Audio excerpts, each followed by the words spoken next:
ಇಂದೇ ಡೌನ್ಲೋಡ್ ಮಾಡಿ ಮತ್ತು ನಿಮ್ಮ ನೆಚ್ಚಿನ ಶೋಗಳನ್ನ ಆನಂದಿಸಿ. ಹೆಣ್ಣು ಹೆತ್ತೋರ್ಗೆ ಕೊಡುವಾಗ ಮಾತ್ರ ಅಲ್ಲ, ಕೊಟ್ಟ ಮೇಲೂ ಆತಂಕ ತಪ್ಪಿದ್ದಲ್ಲ. ಅಂಥದ್ರಲ್ಲಿ ಅವರು ಆಗರ್ಭ ಶ್ರೀಮಂತರು.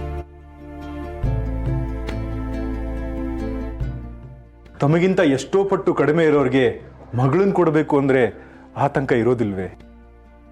ಅವ್ರ ಆತಂಕ ಪಡೋದು ತಪ್ಪು ಅಂತ ನಾವು ಹೇಳ್ತಿಲ್ಲ ಬಾಬಾ. ಆದರೆ ಅವರಾಗ ಅವರೇ ನಮ್ಮ ಮನೆಗೆ ಬಂದು ವರನ ಜಾತಕ ಪಡ್ಕೊಂಡೋಗಿ ಸುಮ್ಮನಾಗೋದಿದೆಯಲ್ಲ, ಅದು ತಪ್ಪು. ಬೇಡ ಅನ್ನೋದಕ್ಕೆ ಕಾರಣ ಆದರೂ ಹೇಳಬೇಕಲ್ವೇ? ನಿಜ ಗುರುರಾಜ, ಆದರೆ ಅದನ್ನ ತಿಳ್ಕೋಬೇಕಂದ್ರೆ ನಾವು ಪ್ರಯತ್ನ ಪಡ್ಬೇಕಲ್ವೇ? ಸಂಬಂಧ ನಮಗಿಷ್ಟ ಆಗಿದೆ ಅಂದಮೇಲೆ ಒಂದಲ್ಲ 4 ಸಲ ನಾವೇ ಹೋಗ್ಬೇಕು, ಮಾತಾಡಬೇಕು.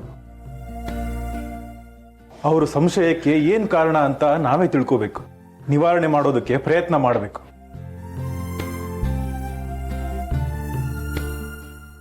ಆಗ ಪರಸ್ಪರ ನಂಬಿಕೆ ಹುಟ್ಟುತ್ತೆ. ಶ್ಯಾಮ್ ಭಟ್ರನ್ನ ಕರ್ಕೊಂಡು ನಾನು ಈಗಲೇ ಅವ್ರ ಮನೆಗೆ ಹೋಗ್ತೀನಿ, ಹೋಗಿ ಮಾತಾಡ್ಕೊಂಡು ಬರ್ತೀನಿ. ಬೇಡ ಅಳಿ ಅಂದ್ರೆ ನೀವು ಹೋಗೋದು ಬೇಡ. ಅವ್ರೇನಾದರೂ ಹೆಚ್ಚು ಕಡಿಮೆ ಮಾತಾಡಿ ನಿಮಗೆ ಅವಮಾನ ಮಾಡಿದ್ರೆ ಅದು ನಂಗೆ ಸಹಿಸಕ್ಕಾಗಲ್ಲ. ಬೇಕಾದ್ರೆ ಗುರುರಾಜನೇ ಹೋಗ್ಲಿ. ಗುರುರಾಜ ಇನ್ನೂ ಚಿಕ್ಕವನು. ವಾಸುದೇವಾಚಾರ್ಯರಂಥ ದೊಡ್ಡ ವ್ಯಕ್ತಿಗಳ ಮುಂದೆ ನಿಂತು ಮಾತಾಡೋಷ್ಟು ಅನುಭವ ಅವನಿಗಿಲ್ಲ ಅಂತ ನನ್ನ ಅಭಿಪ್ರಾಯ. ಇಷ್ಟಕ್ಕೂ ನಾನೇನು ಅವ್ರ ಮನೆಗೆ ಜಗಳ ಆಡಕ್ಕೆ ಹೋಗ್ತಿದ್ದೀನಿ? ನಮ್ಮ ಮನೆ ದೀಪ ಬೆಳಗೋಕೆ ಅವ್ರ ಮಗಳನ್ನ ಕೊಡಿ ಅಂತ ಕೇಳಕ್ ಹೋಗ್ತಾ ಇದ್ದೀನಿ. ಅವ್ರಿಗೇನಾದ್ರೂ ಗೊಂದಲ ಇದ್ರೆ ಸರಿಪಡಿಸೋ ಪ್ರಯತ್ನ ಮಾಡ್ತೀನಿ. ಅವ್ರು ಒಪ್ಪಿದ್ರೆ ಸಂತೋಷ, ಒಪ್ಪದೇ ಇದ್ರೆ ದೇವರು ನಿಮ್ಮ ಮಗಳನ್ನ ಚೆನ್ನಾಗಿಟ್ಟಿರ್ಲಿ ಅಂತ ಆಶೀರ್ವಾದ ಮಾಡಿ ಬರ್ತೀನಿ. ನೀವೇನು ಚಿಂತೆ ಮಾಡಬೇಡಿ, ನಾನು ಹೋಗಿ ಮಾತಾಡ್ಕೊಂಡು ಬರ್ತೀನಿ.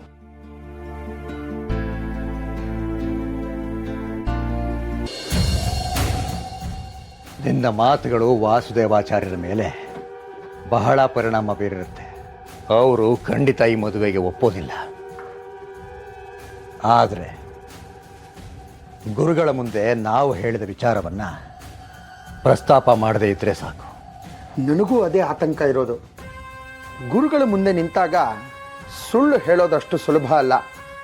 ಬೆಂಕಿ ಮುಂದೆ ಬೆಣ್ಣೆ ಇಟ್ಟ ಹಾಗೆ ಸತ್ಯ ಅನ್ನೋ ತುಪ್ಪ ತಾನಾಗೇ ಕರಗಿ ಹೊರಗೆ ಬಂದುಬಿಡುತ್ತೆ. ಹೌದು, ಗುರುಗಳ ಮುಂದೆ ಹೋಗಿ ನಿಂತ ತಕ್ಷಣ ಅವರು ನಮ್ಮ ಮನಸ್ಸಿನಲ್ಲಿರೋದನ್ನೆಲ್ಲ ತಾವಾಗೇ ಗ್ರಹಿಸ್ಬಿಡ್ತಾರೆ. ಎಷ್ಟೋ ಸರಿ ನಾನೇ ಗುರುಗಳ ಮುಂದೆ ಹೇಳಬಾರ್ದು ಅಂತ ಅಂದ್ಕೊಂಡಿದ್ದ ವಿಷಯಗಳನ್ನು ಬಾಯಿ ಬಿಟ್ಟು ತೊಂದರೆಗೆ ಸಿಗಾಕೊಂಡಿದ್ದೀನಿ.